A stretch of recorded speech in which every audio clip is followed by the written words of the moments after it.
Welcome to the deep dive. We're jumping straight into the crazy world of football transfer rumors today. It's that time again. Absolutely. The rumor mill is definitely spinning fast.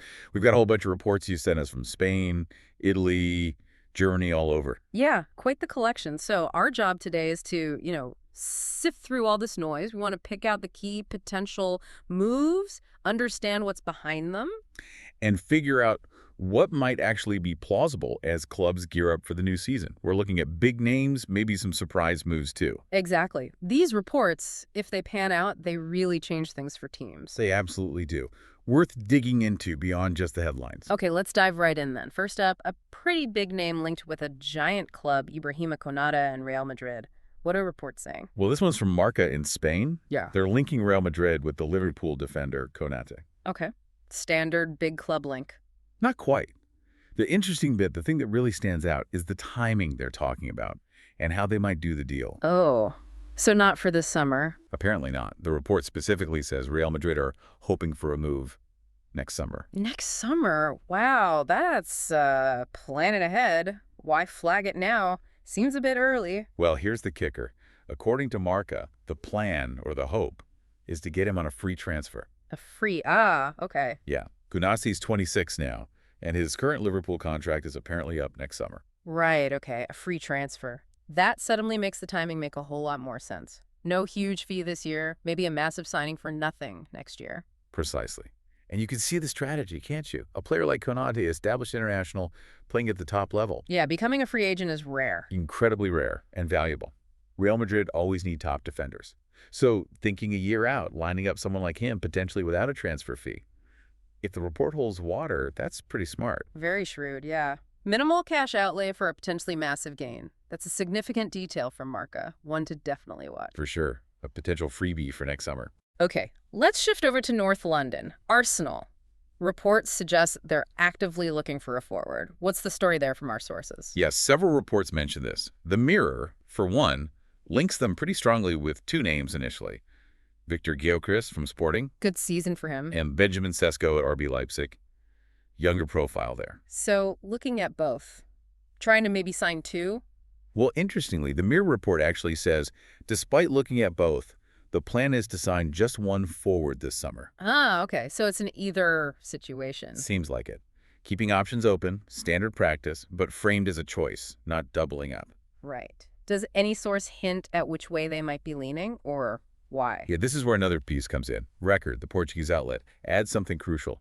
They report that Arsenal feel the asking price for Gyokeres is just, well, too high. Ah, the money factor. So even if he's a top target, the price tag could be a deal breaker. Exactly what Record suggests. And they say because of that price issue with Gyokeres, Arsenal's focus is now shifting. They'll concentrate on either Sesko The Leipzig guy. or Ollie Watkins from Aston Villa. Watkins. Okay, so that widens the net again, but in a different direction. From Gyokeres and Sesko to Sesko or Watkins. Pretty much. Gyokeres is 27, Sesko's 22, Watkins is 29. Different ages, different styles in some ways. And that really shows how much the finances dictate things, doesn't it? You might like a player, but if the price isn't right. Absolutely. It's classic transfer strategy. Identify profiles, then see who fits the budget.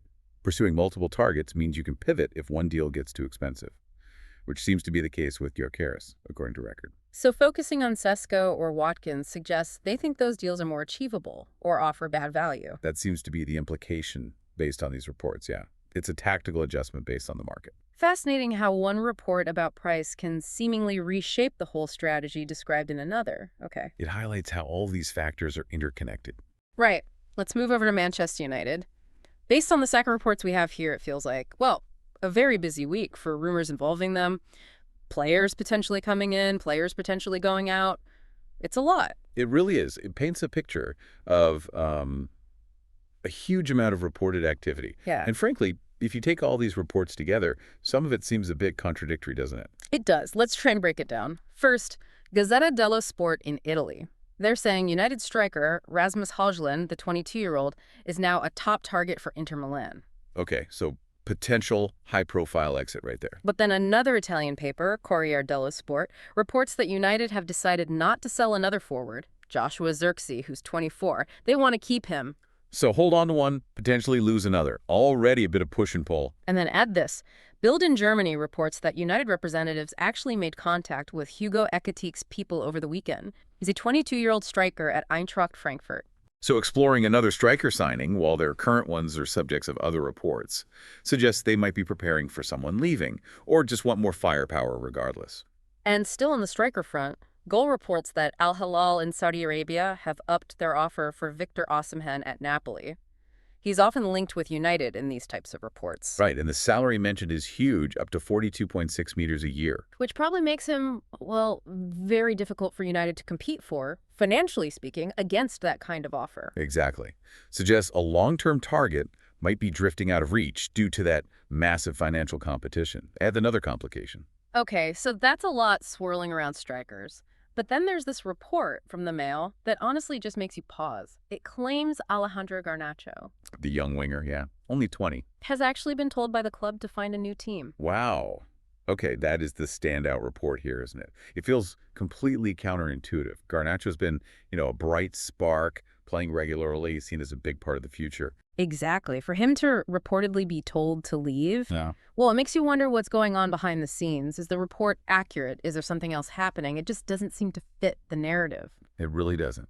And the Mail adds that Chelsea, Villa, and Spurs are apparently watching the situation closely. So other top clubs are hovering. It's That- quite something. If you put all these United reports together, Hojlund linked away, Xerxes staying, contacting Ekitik, Osimhen maybe too expensive, and then Garnacho told to leave. It's a very complex, almost messy picture based purely on these sources. The Garnacho news in particular feels like it could be explosive if true. A lot of these transfer stories you can find on eplnews.org where they aggregate this kind of news. Yeah, good point. It definitely highlights how hard it is to know what's really happening just from the rumor mill. So many conflicting signals sometimes. Absolutely. It really shows the chaotic nature of this phase of the transfer window. Okay, so beyond those big club sagas, the sources you sent over also touch on quite a few other interesting potential moves across Europe. What else caught your eye? Yeah, it's worth mentioning a few others just to show the breadth of the market activity being reported. Go on. Well, back to Italy's Corriere dello Sport, they report AC Milan have started talks with Arsenal about signing Oleksandr Zinchenko, the 28-year-old defender. Another potential Premier League exit. Okay. What about Germany? Sky Germany, through Florian Plettenberg, says there's been interest from both Premier League and Serie A clubs. And Patrick Schick, the Bayer Leverkusen striker. He's 29. Proven goal scorer. Makes sense there'd be interest. Then Fabrizio Romano is reporting on a possible move to France from England. He says PSG have agreed personal terms with Bournemouth's young defender, Ilya Zabarny, who's 22.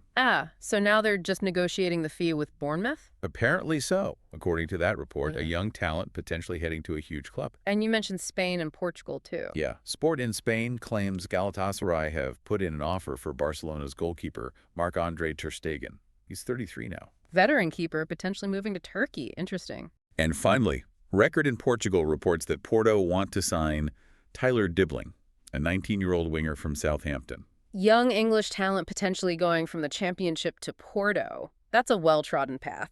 It is.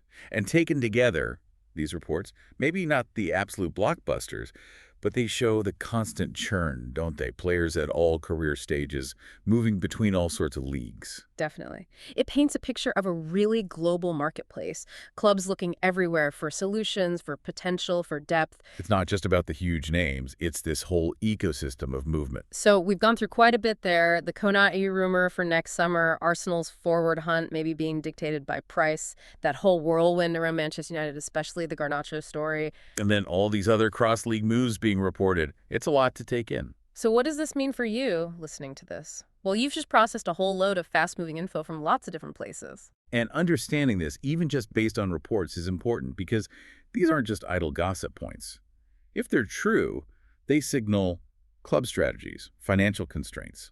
And potentially massive changes for the teams and players involved, like that Kone free transfer detail or the Garnacho news. Those are the bits that make you go, huh, really? They could have a big impact. Exactly. This kind of deep dive, looking at the sources, helps you get behind the headlines a bit. You start to see the patterns, the reported challenges like price negotiations or competing bids. It helps you track which stories seem to be developing, which clubs might be facing tough decisions. It's about moving from just seeing a name linked to sort of understanding the reported context around it. And understanding the sheer complexity clubs face, trying to balance budgets, squad needs, player demands, all while this rumor mill churns constantly. Gives you a better handle on the landscape, hopefully. Yeah, a more informed perspective on what might be coming down the line. So wrapping this up, reflecting on all these reports we've discussed today, from Real Madrid's potential long game, Arsenal's choices, the slightly chaotic United picture, and all those other potential deals. It's definitely a snapshot of intense activity, isn't it? Yeah. Lots of planning, lots of negotiating reported, some potentially really surprising moves on the cards. It really underscores how layered and complex this whole transfer period is. For sure. Leaves us with plenty to think about as things hopefully become clearer. It definitely does. So a final thought for you to consider. Based on all these reports we've just unpacked, which single potential move, if it happened, do you think would shake things up the most next season? Why that one? Is it Konate to Madrid on a free? Or maybe Garnacho actually leaving United. Or perhaps it's simpler, whoever Arsenal ends up signing up front. Or, thinking about the process, how do you reckon clubs like Manchester United in this case actually deal with all that conflicting noise and reported uncertainty? How do they filter it all and make actual decisions? It's a fascinating puzzle.